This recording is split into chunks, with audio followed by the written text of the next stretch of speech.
Ang Lakers at Warriors ngayon ang dalawang team na nakikitang pwedeng maghabol sa oras ng araw na pumasok sa trade market itong si Giannis. Lalo ngayon na umiingay pa yung pangalan nito sa trade at may mga report na lumabas na possible nga raw na hindi na to bumalik sa roster ng Bucks after ng injury niya hanggang next year na mga pare ko sa off-season. At yan mismo yung pinakasign nga raw na nakikita na nakapagdesisyon na itong si Giannis para sa kanyang future dito sa Bucks. Ang Lakers at ang Warriors, yung dalawang team na nangangailangan ng isang starter big o superstar sa roster nila para mas maging ganap na champion contender dahil sa hinahabol ng mga to na championship title ngayong season. Ang Lakers para kay LeBron at Luka at yung Warriors para kay Curry at Green at Butler. Parang mas mabigat sa Warriors, tatlong lolo yung bubuhatin ni Giannis. Sa Lakers, isa lang. Di na lang kasi magsipag-retiro joke lang. Ang Lakers at Warriors, yung dalawa sa mas malaking market na pwede nga raw gumawa ng trade offer sa Bucks para kay Giannis.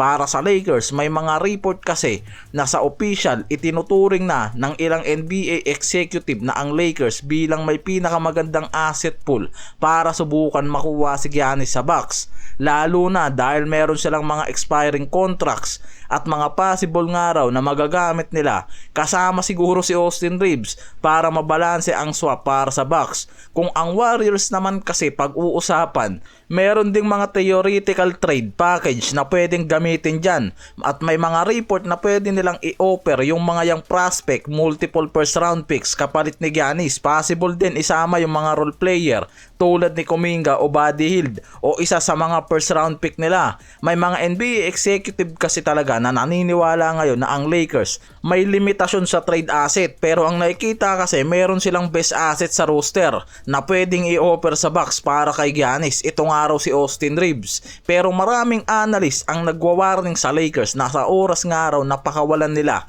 itong si Reeves sa trade dahil kulang ang young asset at future picks ng Lakers para makipagsabayan sa ibang teams. Yan ang last option nila, si Reeves. Pero yung potential trade na yan, depende rin nga raw kasi kung anong gusto ni Giannis, kung mag-demand siya ng trade o magpili ng bagong destination niya.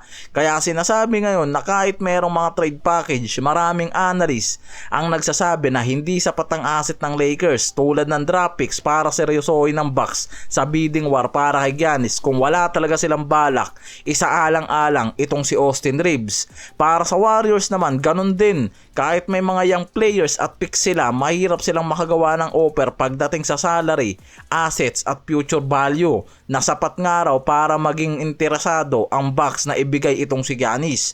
Dagdag pa, ang mismong front office ngayon ng Warriors nare-report ayon sa mga insider na mabigat yung loob sa idea ng Giant Splash para kay Giannis dahil baka nga raw mag-sacrifice lang sila ng roster depth para lang mangyari yan.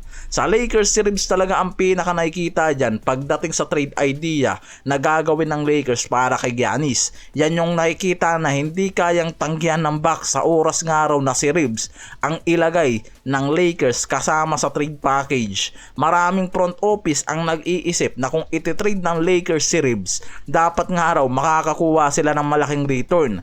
Kaya hindi basta-basta isaalang-alang nga raw ng Lakers ang pangalan niya sa trade, maliban na lang kung may makukuha silang star o superstar gaya nga nitong si Giannis. Yan na yung pinakasign mga pare koy. Kaya sinasabi ngayon na kung ang Lakers bibigyan talaga ng serious consideration ang trade para kay Giannis, si Austin Reeves ang pinaka-importanteng parte nga araw dito sa kanilang offer dahil sa trade value at contract flexibility niya.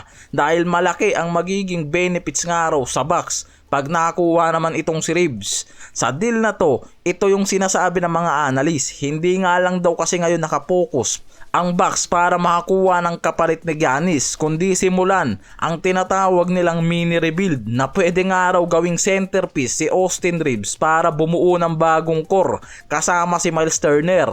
Yan ngayon ang nakikita, kaya sa oras nga raw na magdesisyon ang Lakers para dito kay Austin Reeves, lalo nga kung si Giannis Antetokounmpo ang makukuha nga raw ng mga to kapalit nga raw nitong si Reeves at makukonek nila itong si Giannis kay Luka at LeBron, ayan yung nakikita nga raw na legit champion contender talaga at mas tataas pa ang ratings ng mga to. Mas magiging ganap silang champion contender dahil sa lineup na pwede nilang mabuo mula dito kay Giannis kahit na isakripisyo nila itong si Reeves.